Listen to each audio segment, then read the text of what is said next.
नमस्कार दोस्तों।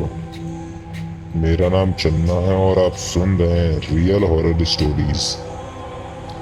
इस कहानी को रात में अकेले सुनने की गलती मत करना, क्योंकि आज मैं आपको भारत की एक ऐसी डरावनी घटना सुनाने जा रहा हूँ जिसके बारे में सुनकर मेरी आज भी रूह कांप जाती है। यह कोई बनाई हुई कहानी नहीं, बल्कि एक ऐसी घटना पर आधारित है जिसे सुनने वाले आज भी नहीं भूल पाए हैं। तो लाइट बंद कर दीजिए, हेडफोन लगा लीजिए और तैयार हो जाइए उस खौफनाक रात का सामना करने के लिए, क्योंकि आज जो मैं आपको बताने जा रहा हूँ वह मेरे साथ हुआ था। मेरा नाम रमेश है। यह घटना उत्तराखंड की पहाड़ियों में हुई थी। मैं उस समय एक निजी एम्बुलेंस सेवा में ड्राइवर था। रात की ड्यूटी अक्सर मुझे ही मिलती थी, क्योंकि पहाड़ी रास्तों में अच्छा वाहन चला लेता था। दिसंबर की कड़कड़ाती ठंड, लगभग रात के 2 बजे मेरा फोन बजा। हॉस्पिटल में इमरजेंसी कॉल थी। एक सड़क दुर्घटना हुई थी। घायल महिला को पहाड़ के एक सुनसान इलाके से उठाकर अस्पताल लाना था। मैं तुरंत एम्बुलेंस लेकर निकल पड़ा। आसमान में बादल छाए हुए थे। सड़क पर घना कोहरा था। दूर दूर तक कोई इंसान दिखाई नहीं दे रहा था। करीब 1 घंटे बाद मैं दुर्घटना वाली जगह पहुंच गया। वहां पुलिस वाले मौजूद थे। एक महिला पूरी तरह घायल थी। उसका चेहरा खून से सना हुआ था। पुलिस वालों ने उसे स्ट्रेचर पर रखकर मेरी एम्बुलेंस में डाल दिया। मैंने पीछे देखा, महिला बिल्कुल बेहोश थी। मैंने गाड़ी स्टार्ट की और अस्पताल की ओर निकल पड़ा। पहाड़ों की एक वह सड़क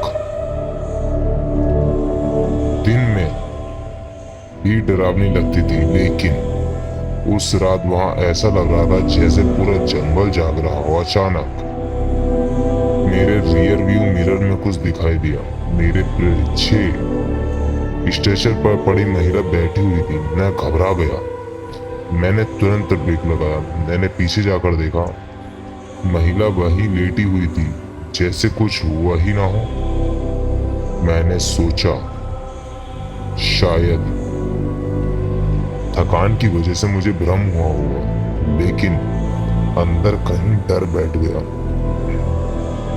मैं वापस ड्राइविंग सीट पर आ गया, लेकिन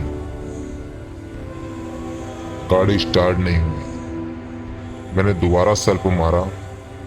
गाड़ी स्टार्ट हुई। मैंने गाड़ी आगे बढ़ा दी।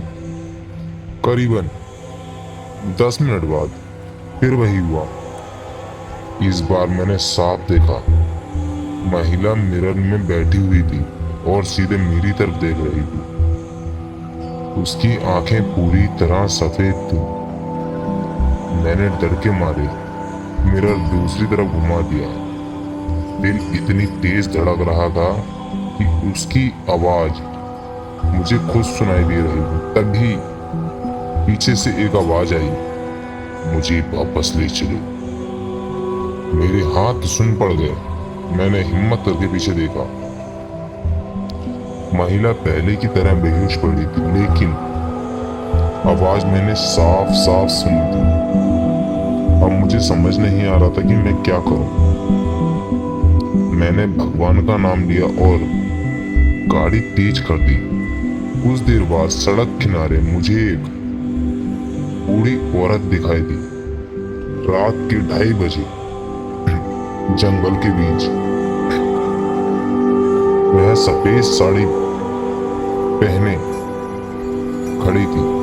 उसका चेहरा नीचे झुका हुआ था। मैंने ध्यान नहीं दिया और आगे बढ़ गया, लेकिन जैसे ही गाड़ी कुछ मीटर आगे गई, मेरा शरीर का खून जम गया और वही औरत अचानक सड़क की दूसरी तरफ खड़ी दिखाई दी, बिना चले बिना दौड़े, जैसे पलक झपकते ही वहां पहुंच गई हो।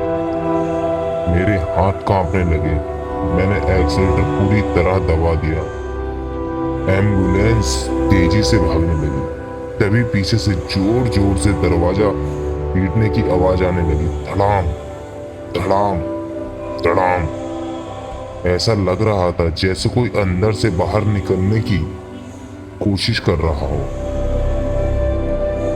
मैंने हिम्मत करके पीछे का कैमरा ऑन किया और जो मैंने देखा उसे मैं आज तक नहीं भूल गया। स्टेशन खाली था, महिला गायब थी, पूरा शरीर पसीने से भीग गया। लेकिन अगले ही सेकंड कैमरे में वही महिला दिखाई दी। वह एम्बुलेंस के बिल्कुल पीछे खड़ी थी। उसकी गर्दन असामान्य रूप से टेढ़ी थी और वह मुस्कुरा रही थी। मेरे मुंह से चीख निकल गई। मैंने तुरंत कैमरा बंद कर दिया। करीब 20 मिनट बाद मैं अस्पताल पहुंचा। डॉक्टर और स्टाफ देख कर आए। जब उन्होंने स्ट्रेचर बाहर निकाला तो सब हैरान रह गए। महिला की मौत दुर्घटना स्थल पर ही हो चुकी थी। डॉक्टर ने रिपोर्ट दिखाते हुए कहा, जब पुलिस ने तुम्हें सौंपा था तब तक यह मर चुकी थी। और मेरे पैरों तले जमीन खिसक गई। मैंने पुलिस वाले को फोन किया। उसने जो बताया उसे सुनकर मेरी रूह कांप गई। उस सड़क पर पिछले कई वर्षों से दुर्घटनाएं हो रही थी और हर बार मरने वालों में एक सफेद साड़ी वाली औरत का नाम सामने आता था। लेकिन असली डरावनी बात यह थी कि जिस महिला को मैं अस्पताल लेकर आया था वह उसी औरत की बेटी थी और उसकी मौत भी ठीक उसी जगह हुई थी जहां उसकी मां की हुई थी। उस रात के बाद मैंने कई साल एम्बुलेंस चलाई, लेकिन आज भी रात में किसी पहाड़ी सड़क पर एम्बुलेंस का सायरन गूंजता है तो मुझे लगता है कहीं पीछे वाली सीट पर कोई बैठा मुझे देख तो नहीं रहा। और शायद आज भी सफेद साड़ी वाली औरत किसी नई एम्बुलेंस का इंतजार कर रही है। दोस्तों, आज की कहानी आपको कैसी लगी ये कमेंट कर जरूर बताना। आपके कमेंट का इंतजार रहेगा। कल मिलते हैं एक नई कहानी के साथ।